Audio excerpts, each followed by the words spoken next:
The 10th Party Congress in March 1920, the 10th Party Congress, March 1920, decided to call a halt to grain seizures, so hated by the peasants, and instead to tax peasants a percentage of their harvests. This lessened the threat of rebellion and improved the grain supply. But it forced the Bolsheviks to accept a partial reintroduction of capitalism. If peasants could sell that part of their harvest that wasn't taken away in taxes, they needed to have something to buy. And in order to stimulate the production of consumer goods, the regime accepted the denationalization of small-scale private production.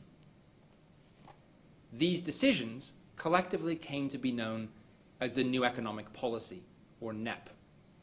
And NEP worked. The threat of rebellion receded, and the economy grew rapidly. But there was a broad sense of unease among the Bolsheviks that under NEP, the growing strength of capitalist elements, that is the better-off peasant, known as the kulak, and the petty trader, known as the NEP man, might lead the restoration of capitalism in Russia. Politburo member Leon Trotsky insisted on forcing these elements to pay higher taxes. But the majority of the leadership rejected the idea, worrying that it would choke off economic growth. In 1927, they responded to Trotsky's persistent criticisms of state policy by expelling him and other members of the so-called left opposition from the party. But well before then, in 1925, the regime had committed itself to return to economic planning. At least those parts of the economy that remained in the hands of the state, what they called the commanding heights. In its first versions, the planned economy didn't necessarily mean the end of NEP.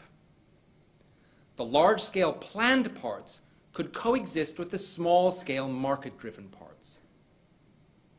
But by 1928, after Trotsky and the left had been defeated, there was a grain supply crisis. Stalin was convinced that the better-off peasants, the kulaks, were trying to hijack the first five-year plan. The crisis came at a time when the leadership was deeply concerned that capitalist countries were planning to attack the Soviet Union and crush the Bolshevik regime militarily. Joseph Pilsudski, an anti-communist general, had seized power in a military coup in Poland in 1926. At the same time, the British government and British newspapers seemed increasingly hostile, culminating in the severance of diplomatic relations with the Soviet Union in 1927. Stalin proposed a series of emergency measures, including the seizure of grain from the kulak. Politburo member Nikolai Bukharin warned that such measures would backfire, but they did not, at least not immediately. In fact, the apparent success of these sorts of harsh measures encouraged many Bolsheviks to think that they could do without them.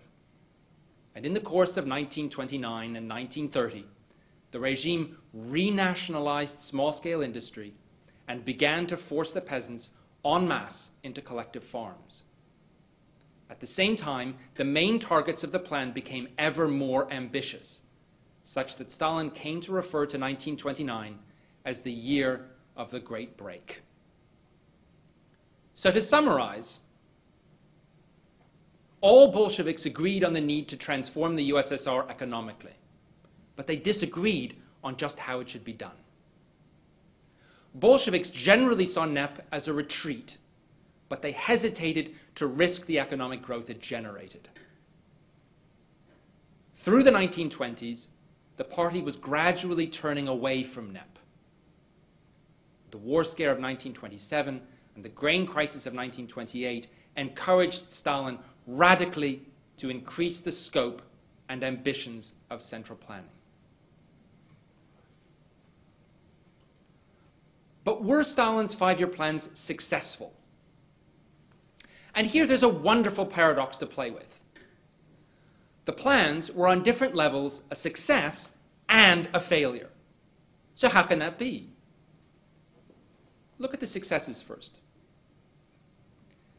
As I described, Stalin and other Bolshevik leaders wanted to overcome the economic backwardness of the old Russian Empire.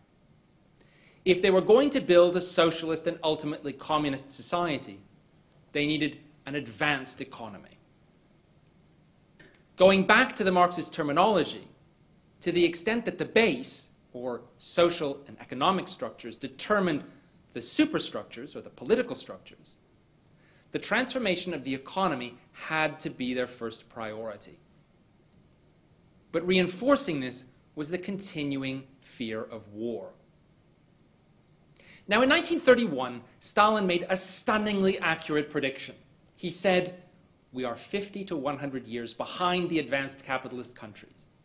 Either we make up this distance in a decade, or they will bury us." And indeed, 10 years later, in 1941, they faced an invasion of the most advanced capitalist country of the time, Nazi Germany. So in two senses, Stalin's transformation of the Soviet Union, of the Soviet economy, was a great success. Okay? So in a decade, Soviet industrialization overcame backwardness. Let me give you a few figures. In 1927, Russia produced 4 million tons of steel. 4 million tons in 1927. In 1939, it produced 17.5 million tons. So from 4 million to 17.5 million tons. Pig iron production in the same period rose from 3.3 million tons to 14.5 million tons.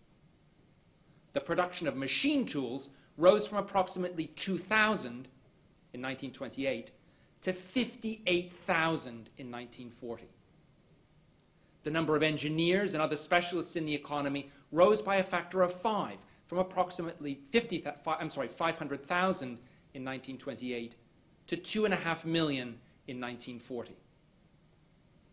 Suffice it to say that the first 3 five-year plans made the Soviet Union a leading economic power, one of the world's leaders in heavy industry, in the production of coal, of oil, of iron, of steel, and of machines. So that's one success. But rapid industrialization also prepared the Soviet Union for war. The capacity for the production of metals and machines, and the economic and political structures designed for mass mobilization, made the Soviets an awesome fighting machine. The vast quantities of steel and pig iron produced weapons and ammunition. Tractor factories could be converted to the production of tanks.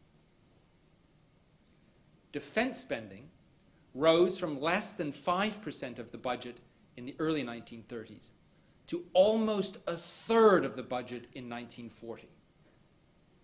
It took 2.5 years of a brutal struggle from 1941. But the Soviets almost single-handedly broke the back of the fascist powers. And then they marched west into Europe. In the 1950s, the Soviet Union was still ascendant. The Soviet model was being adopted across Africa, Asia, Central and South America. They were the first to launch a satellite. They were the first to put a man in space. And the economy continued to grow rapidly.